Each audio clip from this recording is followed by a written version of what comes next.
klamek heye gelek baş dibêje. Em îro dibe gelek pir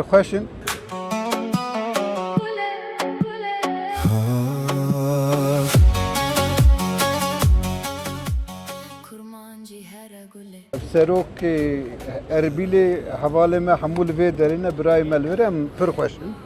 Piştî wê jî em dibe em dixwazin we bibînin her roj, her saet Gelek spas. em hez we dikin.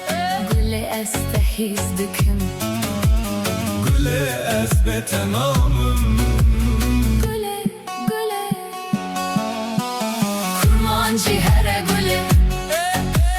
Here dilemine. دوو ڕۆژە لەوانە ئەو ڕۆ سەردانی ژووری بازرگانی وانمان کرد پاشانەکە سەردانی ئۆفیس و بەرەگای دەم پارتیمان کرد ئێستاش بە خۆشحاڵیەوە لە سەردانی ئەک پارتینە لە هەموو سەردان و دیدارەکاندا باس و خواستمان دەربارەی بەرەو پێشوەبردننی پەیوەندیە مێژوویەکانی نێوان هەرێمی کوردستان لەگەڵ دەوڵەتی تورکیا و لەگەڵ لایەنە سیاسیەکانی تورکیا بوو.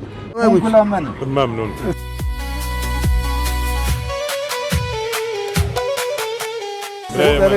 براتیا لێرە وێ دەرێ Bu biratiya wê de em birayê hevin. Evana tabi Erbil wan yeke, hewlêr wan yeke. Em îro gelek memnûn bûne ku hatine vê derê. İnsanê vê derê li Kurdê birayê xwe ya li Kurdistanê gelek hez dikin. Îro jî em gelek xweş ku vê derê ne bira biratiya me dewam bike. Em virha ticareta xwe, dostiya xwe, biratiya xwe gelek pêş bibînin. Yani bu aşikar ne Bu gündeme aşitiyeci Türkiye'de. em gelek baş diçin. Elhamdülillah îro em û Dem Partî û partiyê dinê em bi hev re dixebitin. Me heta cîkî baş aniye gerek temamê sîlah ji ortê derkevin. Em weke biratiya zêdetî bikin.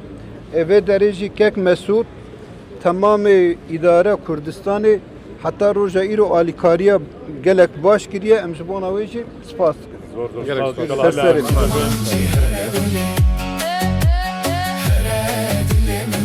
Warabamın gule ezbete tünemme. Kurmancı here gule. Here dilemine. Warabamın gule ezbete tünemme.